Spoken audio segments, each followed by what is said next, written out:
Thank you very much, Mr. Chairman. It's a real pleasure to be with you all.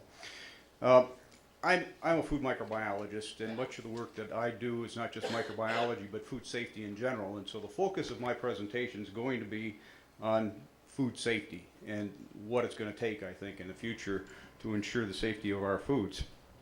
And the world economy is now a global economy. And that has really changed the way we do things in the U.S. Oops. What am I pushing wrong here? Okay. Come forward.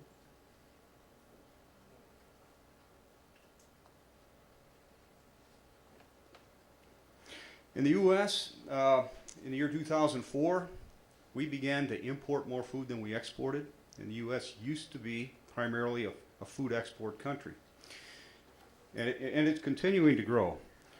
Can you, space? Okay. Here's an example of some of the trends that we're seeing in the U.S. This is for food that is under the purview of FDA, which our Food and Drug Administration has oversight of about 80% of our food supply. And you can see that between the year 2000 and 2007, there's been like a threefold increase in the amount of food that we're bringing into the country. But there can be some real gaps in our food safety net, and that's what we're beginning to see. About more than 15% of the food that's consumed in the U.S. comes from other countries, and much of this comes from developing countries. And there we have some real concerns, because not all countries produce food equally in terms of sanitary practices and good hygienic practices. Also, we know that in some countries they have certain types of disease problems that are indigenous to these countries, and the causative agents sometimes get into the food and get transferred to countries like the U.S., and we've had experiences like that. I want to give to you a few examples specific to certain types of commodities. Produce, we in the U.S. continue to bring in more and more produce, largely from Mexico, even China. More than 50% of the garlic consumed in the U.S. now comes from China. More than 60% of apple juice comes from China. China is the largest exporter of apple juice in the world.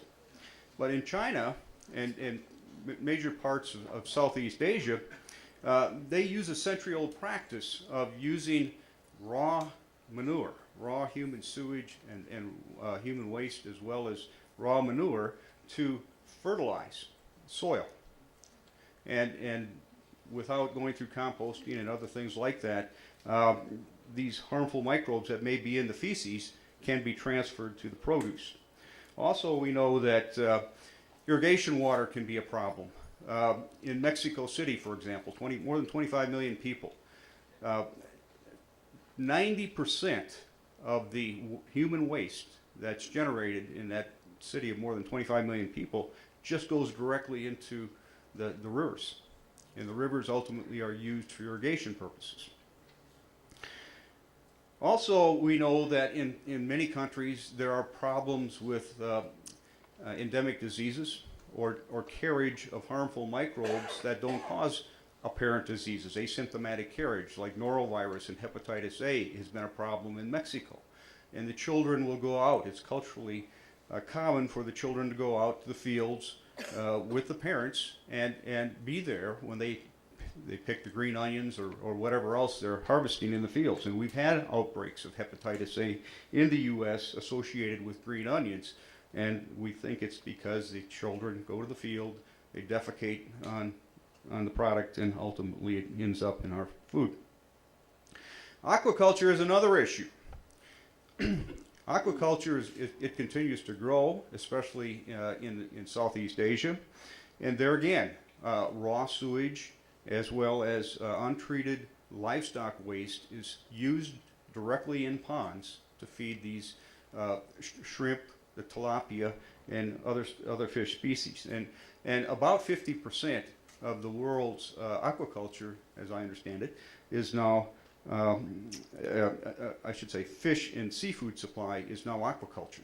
And about 2/3 of that 50%, they use raw manure or raw sewage to feed the livestock. Just to give you an example, in Thailand, it's common among some small stakeholders to grow chickens and shrimp together. And they have chicken coops, about 20,000 chickens that are over the pond, and it's the feces from the chickens that feed the shrimp or the tilapia that are below. Here's an example. You can see these beautiful Rhode Island red chickens that are growing over the pond, and below that are shrimp or tilapia. We also have other issues with some countries. In particular, China's had some major issues with chemicals like melamine that was purposely added for economic reasons. I'll give you a few quotes from some of the leaders in China. This was reported by Bloomberg in June 2008, where the chief veterinarian of the China Ministry of Agriculture at one of their conferences said, some farmers still use banned growth-enhancing drugs, food coloring, and other chemicals which continue to harm consumers, while feed additives with high concentrations of metal pollute water and crops. There's a rapid expansion, intense competition, and cases of inadequate quality control have increased the risk to food safety. Another quote from the Vice Minister of Health in China is that dairy products, flour, meat, and other foods remain dangerously tainted with illegal additives.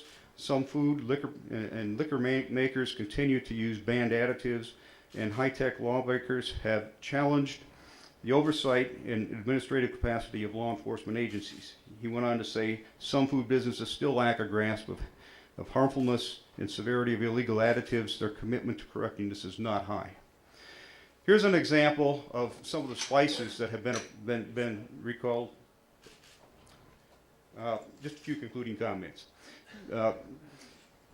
We're exporting now, or food exports, especially from developing countries, continue to grow. It's primarily in the U.S., produce, fresh and frozen seafoods. About 80% of our seafood is now imported, and spices and nuts, but it's also other commodities as well. Food in these countries is often produced under conditions that are less than hygienic, and there's therefore likely to be increases in foodborne illness. There's two areas that are really important for us in food safety to continue to research, and one is to develop practical, real-time assays for detecting pathogens, toxins, and other chemicals that might be found in foods. And secondly, to develop practical, effective interventions that can be used on the farm and through food processing. Thank you.